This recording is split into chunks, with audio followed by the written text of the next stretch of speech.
Auspician este programa ADM, ANCAP, Alfa FM 963, Edu School, Intendencia de Montevideo, Mirin, UDE, Universidad de la Empresa.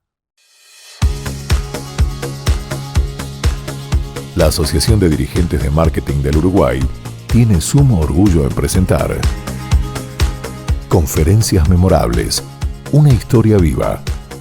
La colección de oro de ADM. Haciendo que las cosas sucedan.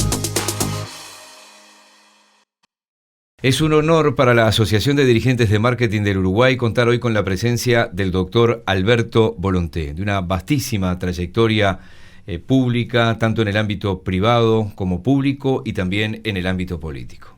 Doctor Volonté, Alberto, bienvenido. Buenos días a todos. Gracias por esta bienvenida. Yo digo que me siento distinguido por usted como periodista y con la Asociación Dirigente de Marketing, que me dan la posibilidad de opinar sobre estos colosos que después vamos a ver y escuchar. Es así. Bueno, les recuerdo que la dinámica propuesta nos permite, con la presencia de diferentes invitados, en este caso el doctor Alberto Volonté, aquilatar el valor de cada una de estas conferencias que la Asociación de Dirigentes de Marketing ya ha calificado, ha catalogado como conferencias memorables. Transcurría el año 2011, bicentenario de la gesta artiguista de la Batalla de las Piedras. Se vivía un año muy particular. Fíjense ustedes que transcurría un año y medio del gobierno de José Mujica y allí ADM le planteó un desafío a tres expresidentes, al doctor Jorge Valle, al doctor Luis Alberto Lacalle y al doctor Julio María Sanguinetti. La conferencia se tituló El Uruguay del Mañana, desde el Bicentenario hacia el futuro del país que esperamos. Y bueno, ¿qué recuerda de aquellos momentos? Yo habitualmente le hago una ayuda a memoria, obviamente, a los invitados. Veníamos de la crisis del 2008 en Estados Unidos, el crack inmobiliario, por decirlo de alguna manera para que se recuerde. Estados Unidos todavía no se recuperaba, pero cambiaba el viento y se ubicaba de cola en Uruguay en aquel 2011. Concretamente, la conferencia fue el miércoles 8 de junio del 2011. ¿Y cómo se ubica en aquel momento de aquellos primeros meses, primer año y medio del gobierno de Mujica?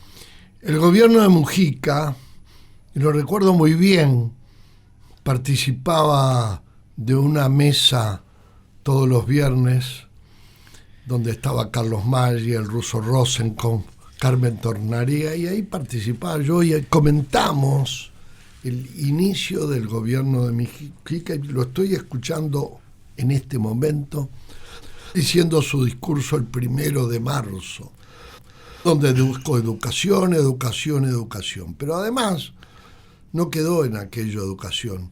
Realmente formuló un discurso que un poco marcan la agenda del gobierno, donde el presidente Mujica demostraba en el 2010, el 1 de marzo del 2010, elecciones del 2009, una visión muy clara, aunque no era novedosa, porque ya el Uruguay hacía muchos años que venía reclamando una reformulación de la educación, que en el segundo gobierno del doctor Sanguinetti, evidentemente Rama la había concretado, pero el propio Rama reconocía que no había podido desarrollar todo.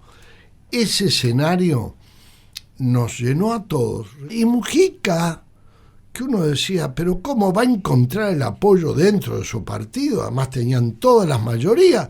Esta reforma educativa sale.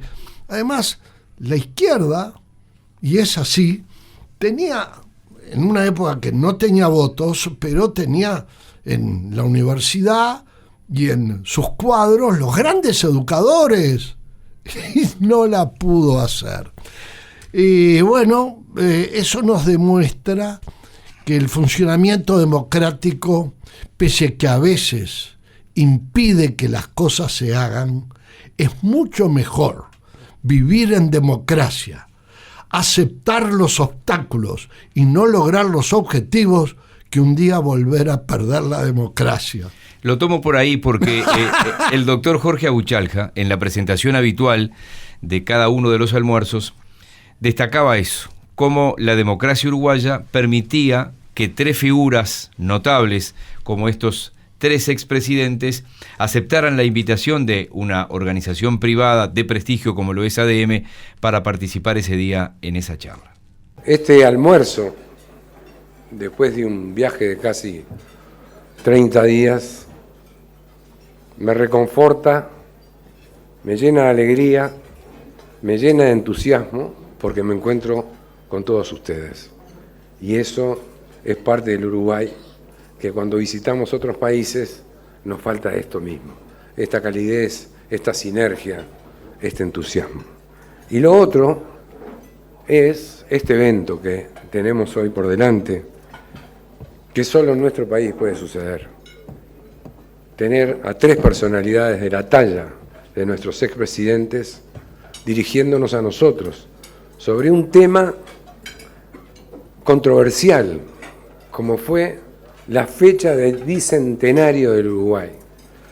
Controversial, ¿por qué? Porque ya salieron muchos a decir, esta no es la fecha, este no es el mes, esto, no esto. Sin embargo, muchos países de América Latina el año pasado festejaron también su bicentenario simplemente para reflejar en el hoy lo que unos hombres en una época hicieron para que hoy existiesen estos países, la República Oriental del Uruguay.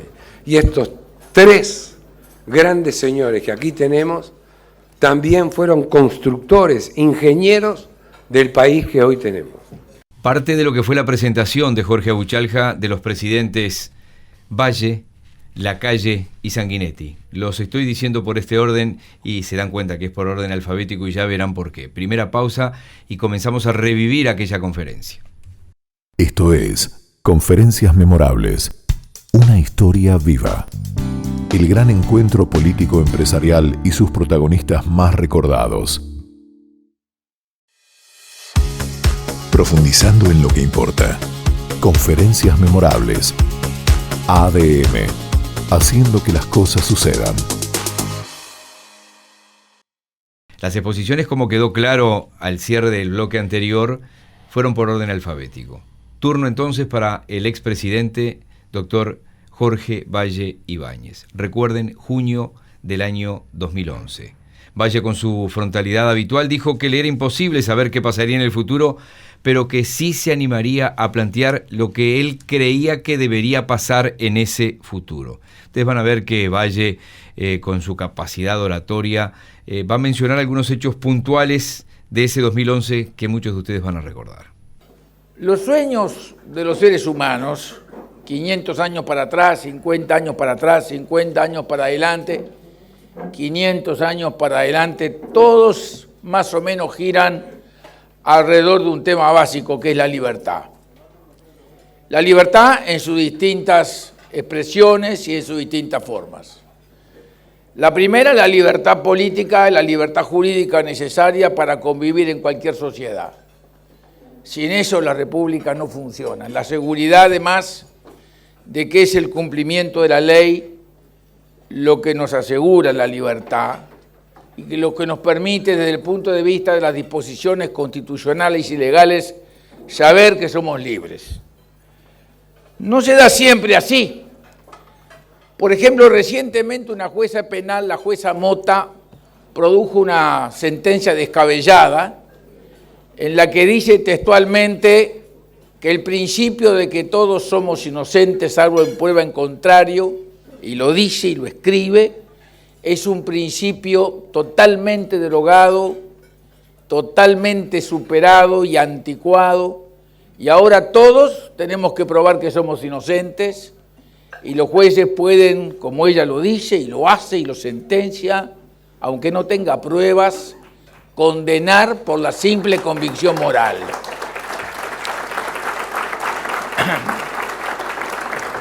Esto, en términos judiciales, en términos legales, en términos jurídicos, en términos de la división de poderes, esta sentencia y esta conducta es fascismo puro y autoritario, totalitarismo, y la rechazamos como contraria a las buenas normas del Uruguay.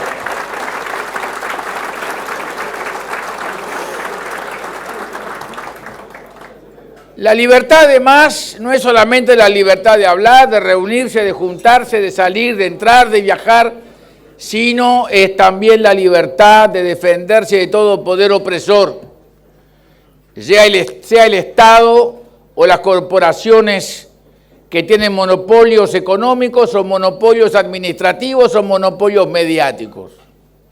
Y yo creo que esa libertad nosotros la tenemos que cuidar muy mucho, porque dadas las formas como evolucionan los acontecimientos en el mundo, en esas organizaciones, en esas corporaciones, radican buena parte de los mecanismos futuros en donde podemos disminuir y perder nuestras libertades, y siento que eso está hoy en juego.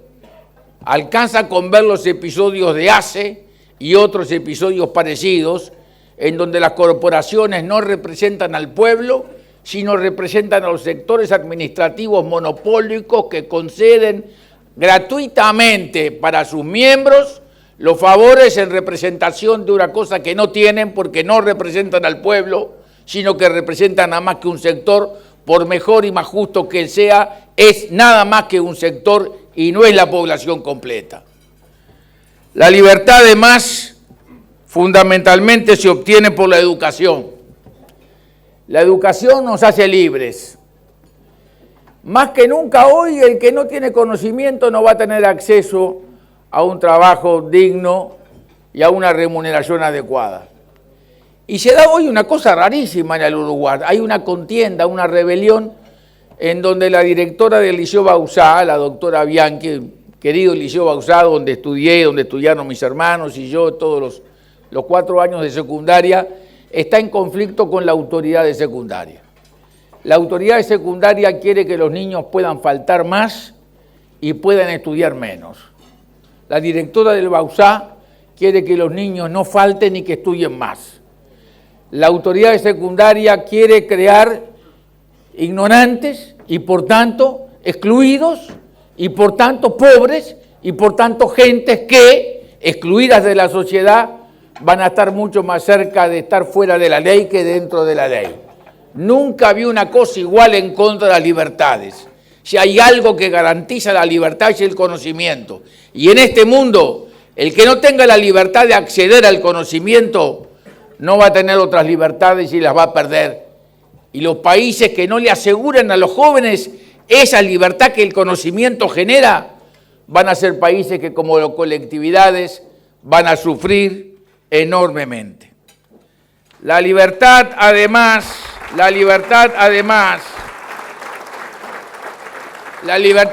se alcanza por el trabajo. El trabajo es una libertad que libera, es una libertad creadora. Aquí, como diría Octavio Paz, estamos con el logro filantrópico repartiendo plata a gente que puede trabajar. Ya van 6 años de cobrar todos los meses. Cuando lleguen a 10 años, concluida la etapa de este gobierno, yo me pregunto dónde quedan los hábitos de trabajo.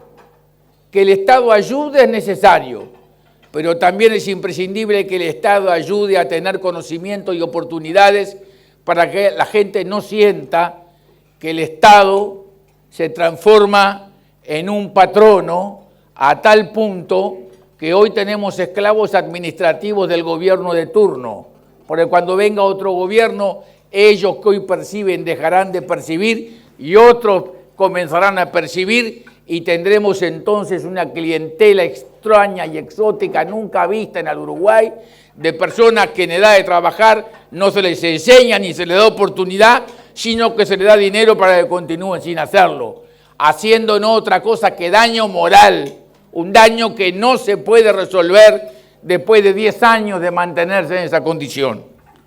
Esto es Conferencias Memorables, una historia viva. La educación nos hace libres, decía el doctor Valle. Lo escuchaban, lo veían ustedes. Quien no tenga libertad para acceder al conocimiento, y decía textualmente, no tendrá acceso a un trabajo digno y a una remuneración adecuada. Y con eso le doy pie a nuestro invitado especial de hoy, el doctor Alberto Volonté, para comentar esa intervención del doctor Valle. La primera reflexión que uno o le viene espontáneamente, porque en estos casos tengo que reflejar lo que acabo de ver, porque seguramente quienes nos están mirando ahora, a usted y a mí, tendrán que advertir que la misma experiencia que ellos tienen al revivir en este momento lo que dijo un hombre que fue presidente de la República y reconocido estadista, reflexionaba en 2011, parece que lo hubiera hecho ayer. Si de repente alguien no agarraba el comienzo del programa, pensaba que era una conferencia de ADM de la semana pasada con Jorge Vivo. Y creo que ese es lo importante, eso es lo que distingue a un ser humano, mujer o hombre, cuando tiene realmente una visión de largo alcance respecto al Estado, al funcionamiento de una nación.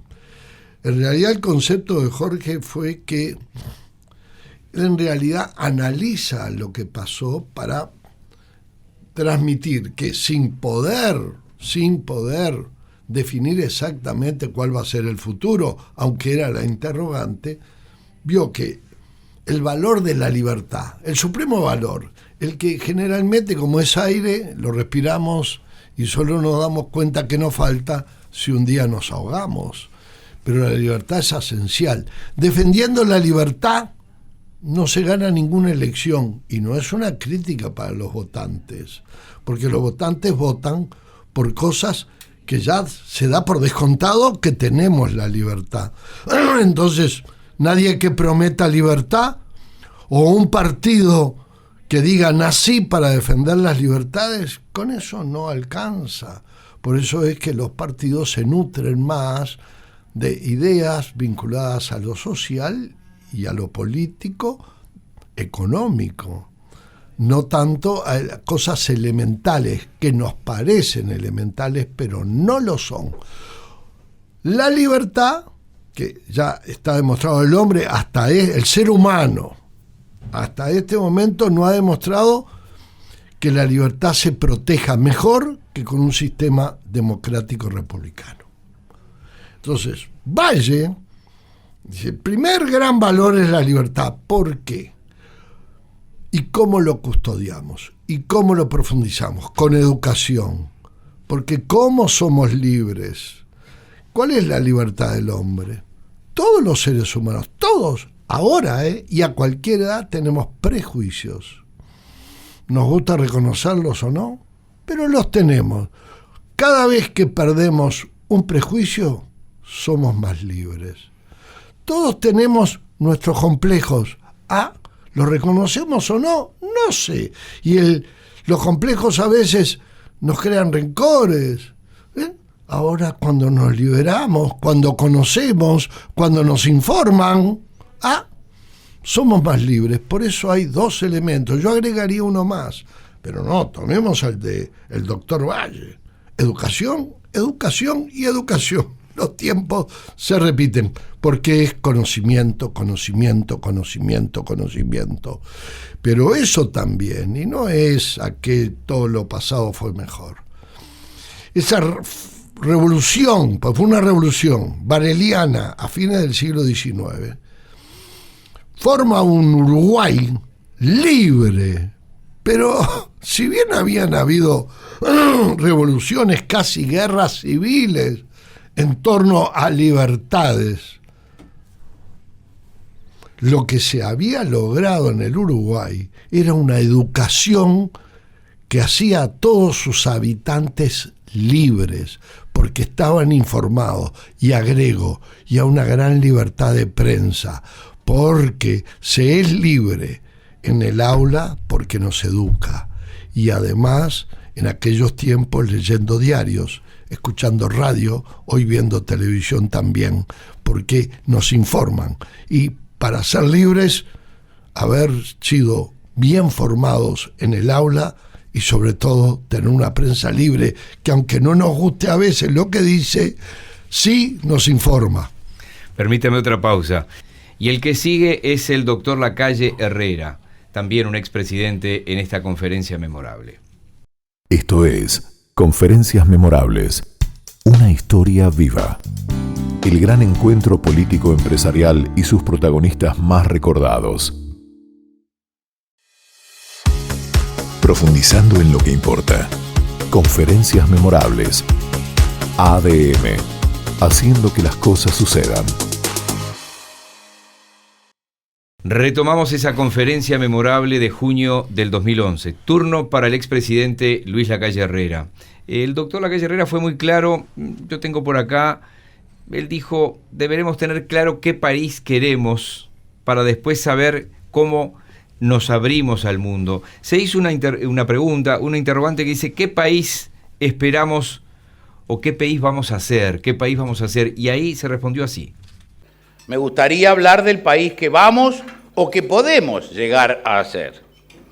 Porque tenemos que decir que no aceptamos el determinismo histórico, pero sí hay condicionantes geopolíticas, humanas, culturales y económicas de las que tenemos que extraer ese futuro que no vamos a esperar sino a hacer. No refundar, no comenzar desde cero, pero sí tener en cuenta las condiciones en que nació y en que va a desarrollar su vida nuestro país. Nuestra independencia, largo tiempo disputada con los países vecinos, no aceptada ni querida por ellos en principio, solamente tolerada, actualmente la tenemos que defender en el campo de lo económico y comercial. Nosotros queremos las mejores relaciones con nuestros vecinos, no políticas, y el hecho de que el Parlamento del Mercosur haya cesado de existir nos parece una muy buena cosa para el futuro del Uruguay. Tenemos que redefinir los términos de la relación platense y hacer del comercio el centro de nuestra actividad, como decía el doctor Valle. Un Mercosur comercial, pero que se cumpla, es lo que tenemos que hacer hacia afuera de nuestro país. Y dedicarnos fundamentalmente en la región, como lo ordena la geopolítica desde el inicio de la Revolución Platense, a la logística, al puerto, a los canales, a la hidrovía, a todo lo que represente aprovechar nuestra condición de estar en la esquina del Río de la Plata y del Río Uruguay. Y por eso, canales, ferrocarril, carga aérea en Santa Bernardina, hidrovía, nuevos puertos, es lo que tenemos que hacer hacia la región para poder tener un lugar en el mundo. Y en el resto del mundo un pragmatismo nacional, definir por intereses nacionales nuestro posicionamiento en el mundo. Los países tienen intereses permanentes y eso es lo que el país tiene que definir, recordar y aclarar. En este tiempo que vivimos no hay naciones independientes. En la globalización la independencia la da la multiplicidad de dependencias. Tener hilos de contacto con todo el mundo para, en el caso de que alguno no funcione o nos falle, haya otros que lo sustituyan. No podemos ser miembros de ninguna organización, de ninguna organización que no esté definida por el interés nacional como el superior. Hacia adentro, ¿qué nos dice la peripecia que estamos recordando del Bicentenario? Primero, que tenemos una bisagra nacional, un punto de confluencia en la figura de Artigas, que es de todos, porque nunca ingresó a las luchas sectarias y por tanto en él tenemos que buscar la esencia de la unidad nacional que nos tiene que preocupar hoy más que nunca. Por eso tenemos que decir muy rotundamente, no al ellos y nosotros. En el país somos todos nosotros. Donde comencemos a hablar de ellos y de nosotros, vamos a estar infiriendo un daño grave a esa unidad nacional. No queremos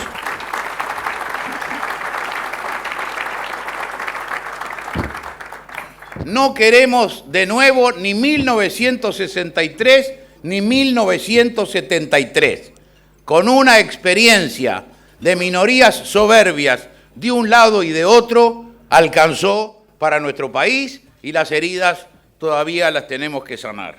Decía nuestro jefe, el jefe de los orientales, tan ilustrados como valientes, Y nos parece que la valentía que nos pedía el protector de los pueblos libres hoy tiene que traducirse no en valentía en la lucha armada, sino en la valentía de asumir las cosas como son y no negarnos a ver la realidad como es.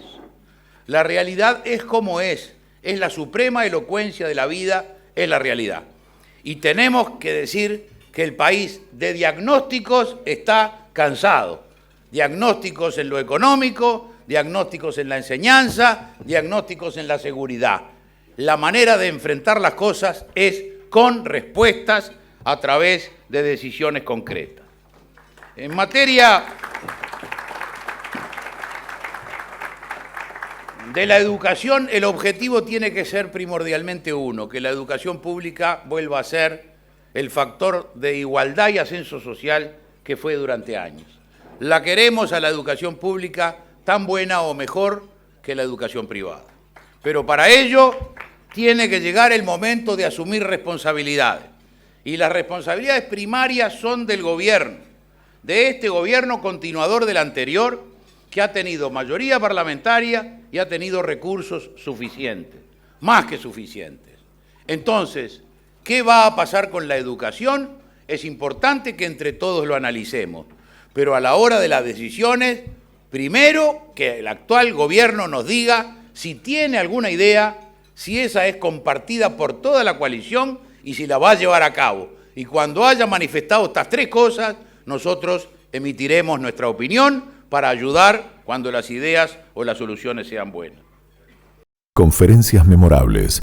Una historia viva.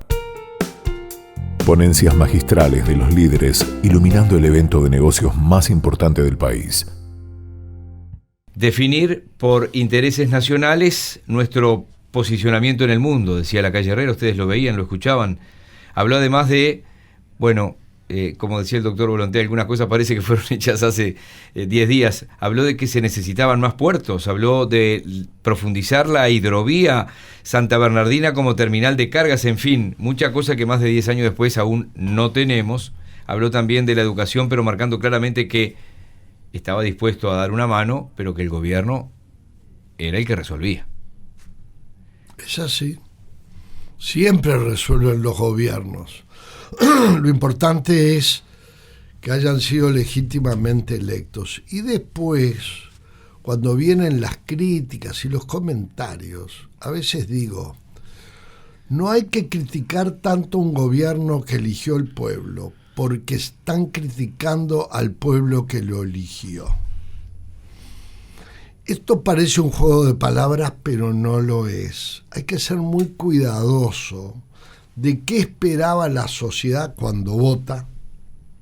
Y resulta que el gobierno electo, en realidad, después cuando ejerce el gobierno, hace lo que quienes lo votaban esperaban. Pero ya parecería que empieza a perder la gente que lo votó la fe, aunque hagan lo que ellos lo votaron. ¿Por qué digo esto? Lacalle fue un estadista con condiciones realmente señalables. Para él, por su formación histórica, por el partido donde él hizo su vida y hace su vida, el interés nacional era dominante. Y tenemos que continuar, por eso también las palabras, lo que él dice en una conferencia en el 2011, tiene la actualidad, porque a veces no nos damos cuenta que nos enfrascamos en una discusión por distintas ideas muy valiosas, importantes. Nos enfrascamos por defender, trincheras partidarias, muy importantes. Si no hay partidos políticos fuertes, no hay democracia fuerte. Pero nos olvidamos de que no hemos todavía sabido definir, como lo reclamaba el doctor Lacalle, un interés nacional. El interés nacional acá, como desde cuando el hombre andaba en cuatro patas, a que se enderezó, y a la historia, es lo que terminó predominando a la hora de que las naciones y el ser humano fuera evolucionando, el interés. Y el interés es, valga la redundancia, el interés. Ahí no hay ideologías, ahí no hay visiones económicas ni sociales. Y el Uruguay, más que los grandes países, que Brasil o Argentina, de repente uno dice, ¿para dónde van? ¿Cuál es el interés de ellos? No lo sé. Ahora un país chico como el nuestro, el interés nacional lo tiene que tener clarito. Y creo que el doctor Lacalle tenía muy claro el interés nacional. Y eso le llevó, para empezar por el final, decir que en el tema de educación él estaba dispuesto a compartir aquel discurso del presidente Mujica el 1 de marzo del 2010, educación, pero era tema del gobierno hacerlo. Pero yo tengo que recordar necesariamente que el drama con que se encuentra Lacalle cuando asume la presidencia en marzo de 1995 era la deuda externa. Uno olvida ya lo que era para el mundo y sobre todo para América Latina la deuda externa. Y él logra en un año que el Uruguay entrara en un selecto grupo de países a quienes se les condonó el 35% de la deuda externa total en la medida que cumpliera con lo que era un plan que, si bien venía de Estados Unidos, que a veces lo que viene del llamado imperialismo no nos gusta, era realmente una solución, pero muy exigente. Cuando asume el doctor Lacalle, la inflación estaba exactamente en el 130%, 130%. Cuando deja el gobierno estaba en el 41%. ¿Qué se había hecho? Se había cumplido un programa económico que iba en dirección al interés nacional, no de empresas, no de grupos económicos. ¿Por qué? Porque si no quedábamos afuera del plan Brady. Y hubo que cumplir. El habernos liberado de la deuda externa en ese momento fue clave. Pero además, yo diría, se puede pensar que me traiciona mi condición política, pero lo digo convencido, que fue un gran reformador, enunciado ahora por usted, cuando rescata frases que todos escuchamos, la hidrovía, el puerto, la reforma, la ley que reformó todo el sistema de puertos, hoy está dando sus frutos. Entonces, para mí Lacalle deja como testimonio hacia el futuro reformas consolidadas y reformas programadas, porque la gran reforma de la seguridad social de 1996, esa fue una gran reforma, porque esa reforma da cabida al sistema mixto de ahorro privado en las AFAP, aunque se crea una AFAP pública excepcional que es la que conforma el Banco República, el Banco de Seguros y el Banco de Previsión Social, que son los accionistas de la FAP República, que tiene más del 50% del mercado. Esa reforma, en el 96, bajo la presidencia del doctor Julio María Sanguinetti, con el aporte del Partido Nacional, que tenía el honor de presidir en ese momento, se vota porque en los años previos habían habido 4 proyectos de reforma de la seguridad social inconclusos.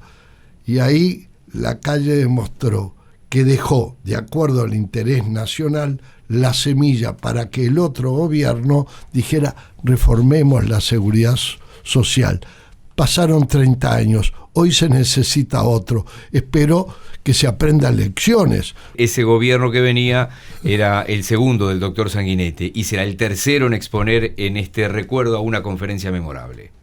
Esto es Conferencias Memorables, la colección de oro de ADM. Profundizando en lo que importa. Conferencias Memorables. ADM, haciendo que las cosas sucedan. Cerramos con el doctor Julio María Sanguinetti. Muy difícil hacer pronósticos, decía el doctor Sanguinetti, sobre todo teniendo en cuenta algunos cambios inesperados y otros vertiginosos con los que había terminado el siglo XX. ¿Quién podía prever la caída del muro de Berlín 6 meses antes? ¿Quién podía imaginar que aquel poder majestático de Mubarak, faraón a quien conocimos y vimos allí en un entorno que parecía recoger toda la milenaria historia del Egipto, derrumbarse en 72 horas? ¿Y derrumbarse por qué? Porque el mundo es global y el mundo es veloz. Porque el mundo es, hoy, más que nunca, el mundo de una revolución científica, como bien se ha señalado. Y esa revolución científica nos ha impuesto jugar en una enorme cancha y a una mucho mayor velocidad. Esa Internet, que se recordaba aquí, que nació hace 14 años, ha sido una carretera. Y hoy todos sabemos bien que Twitter, Facebook y Google son las 3 palabras mágicas de esa velocidad, de esa aceleración que nos ha cambiado tan rápidamente el mundo. El futuro ya no es lo que era, dijo hace ya muchos años Paul Valéry, y cada día es más verdad. Aquel mundo que imaginaron los románticos, ¿de qué queda a principios del siglo XX? Ellos iban a ver las óperas de Verdi, ahora es Bailando por un sueño, ¿no? ¿Qué quedó de los nacionalismos económicos, de las miradas hacia adentro? ¿Qué quedó incluso de las viejas concepciones de soberanía? China, que es sin duda hoy el Estado jovesiano más poderoso sobreviviente, ¿no? Estado, poder, territorio, ejército, pacta con Google, discute con Google, transa con Google, cuyo rostro no conocemos, que no sabemos ni dónde está radicado, ni quién lo maneja, pero pacta con Google porque ha sido y siente que es la mayor amenaza, su mayor competidor. ¿Qué quedó del fascismo, entonces izquierda? ¿Qué quedó de sus primos hermanos, los marxistas, a los que la economía de mercado barrió en la única caída de un imperio en la historia que se hizo sin un tiro, sin una bomba, sin una flecha y sin una invasión, como fue la caída del imperio socialista? El futuro, sin duda, ya no es lo que era. Y hoy es muy difícil imaginarlo. Es muy difícil imaginarlo. El futuro no tiene rostro claro. Lo tenemos que reconstruir o imaginar con algunos fragmentos del pasado que vamos recomponiendo sobre la marcha en la medida en que la ciencia nos va cambiando las realidades. A esa velocidad. La velocidad es hoy un factor decisivo. Por eso hoy lo vemos en el mundo político, en toda esta rebelión árabe. Y esa rebelión árabe cambia todos los términos de una ecuación mundial y arroja flujos inmigratorios enormes sobre una Europa que ya tenía serios problemas en la organización de su sociedad y en la asimilación de esos flujos, y que se ve sorpresivamente invadida por esos nuevos afluentes. La pequeña isla de Lampedusa, una suerte de peñón italiano mediterráneo, ha recibido 20.000 personas en las últimas semanas y 1.000 se han ahogado en esa dramática fuga. Y esa velocidad también la vemos en el terreno económico, en el terreno de las monedas. Toco algunos temas que no se han tocado para añadir algunos elementos a todo este cuadro que se ha ido presentando. El tema de las monedas, que está íntimamente vinculado a esta circulación. El mundo está viviendo hoy una situación incierta en torno a ese instrumento de cambio que es la medida de todas las cosas. ¿Y qué ocurrirá? ¿Qué podrá ocurrir? Todos sabemos la respuesta de la historia. La historia nos dice que la potencia dominante de cada tiempo también dominó con su moneda. La historia también nos dice que esa moneda fue aquella en la que se contó las mayores inversiones extranjeras de su tiempo. Inglaterra dominaba y era el 40% de la inversión mundial. Estados Unidos en los años 60, 70 llegó al 50%. China hoy es el 6-7% solamente de la inversión mundial. Por eso los teóricos, algunos, dicen que le falta musculatura para ser la potencia que pueda dominar el mundo. Yo, que no soy teórico y que hablo desde la práctica, simplemente digo que es posible que China no tenga esa musculatura, pero que está haciendo mucha gimnasia, no hay ninguna duda, ¿no? Conferencias memorables. Una historia viva. Ponencias magistrales de los líderes iluminando el evento de negocios más importante del país. A grandes trazos, como es característica en el presidente Sanguinetti, en el doctor Sanguinetti, puso arriba de la mesa la historia del siglo XX prácticamente, ¿no? Haciendo hincapié, vieron cómo arrancaba, ¿no? ¿Quién podía prever la caída del muro de Berlín? Es decir, la mayor caída de un imperio, por decirlo de alguna manera, era la Unión Soviética, sin una bomba, dijo, sin derramar sangre, sin una bala, ¿no? Y ¿qué podemos prever, decía el doctor Sanguinetti, de este siglo XXI con esos cambios que nadie esperaba? Para un hombre de Estado, para alguien que tiene la responsabilidad de ser presidente de la República, la formación histórica es muy importante. Debo decir que los tres, con el doctor, tenían una formación histórica muy sólida. El doctor Valle, el doctor Lacalle y el doctor Sanguinetti. Y formaban activamente parte de la vida política de los últimos 50 años. Claro, ¿no? Pero a su vez el doctor Sanguinetti tenía la virtud de tener como una historia actual, muy en sus manos, ¿no? Y bueno, Julio advertía en ese momento, en 2011, que lo que le había planteado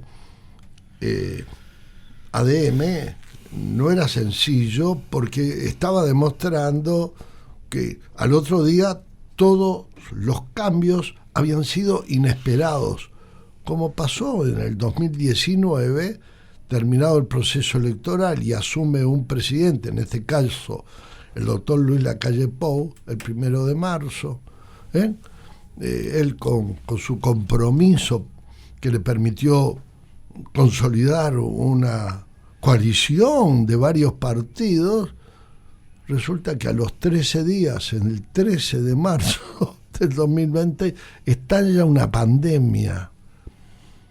¿Previsto? No, imposible. Pero a su vez, cuando se fue la pandemia, estalla una guerra. ¿Previsto? ¿Estaba previsto que invadiera Rusia a Ucrania? No. Entonces, eso nos da un baño de humildad muy grande. Los seres humanos no sabemos lo que va a pasar. Los creyentes dirán, o diremos, en manos de Dios, y otros en manos de la evolución del ser humano. Tomá la que quieras. Pero sí un gobernante tiene la obligación de decir lo que va a hacer hacia el futuro. Y tiene la obligación de intentar, con todos los instrumentos democráticos, cumplir lo que él dijo en la campaña electoral de que piensa para el futuro. Pero el tema de lograrlo depende de circunstancias que mayoritariamente en un país como Uruguay están fuera de fronteras. Estados Unidos es más hijo del destino que se labra. Los chinos están demostrando que no llevan una historia de miles de años, que nosotros los occidentales y cristianos, que empezamos ayer y éramos los bárbaros hace 1000 y pico de años, ¿verdad que nos cuesta creer que éramos bárbaros en tiempo que los orientales, allá lejanos, y los chinos, ellos tenían la cultura y el desarrollo? Pero vamos a lo concreto.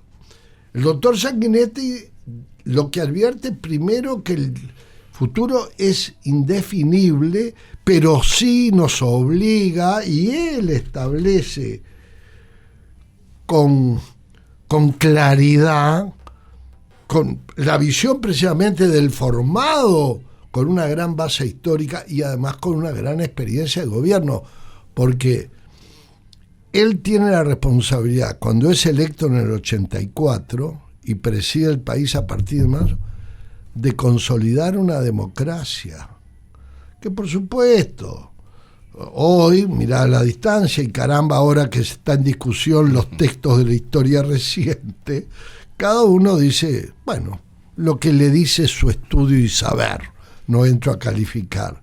Ahora me consta que la situación y lo que se encontró el doctor Sanguinetti, y una dictadura que se había ido, pero había quedado en el zaguán, porque hay que ver lo que eran los poderes militares, que si bien el Plan Cóndor había desaparecido, porque ya Estados Unidos le había dado vacaciones, estaban a la puerta.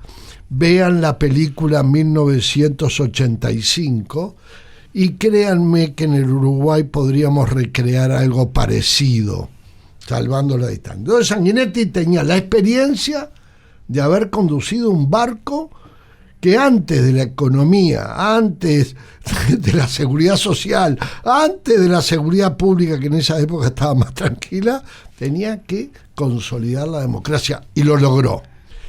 En su segundo gobierno, que me tocó el honor, porque había salido, mi partido me eligió presidente del directorio del Partido Nacional, estuve muy cerca, porque formamos una coalición que consolidó transformaciones, y ahí vi un estadista que estaba siempre preocupado por el futuro, pero advirtiendo las acechanzas y manteniendo una línea donde ahí aprendí que la base del futuro está en nuestro pasado.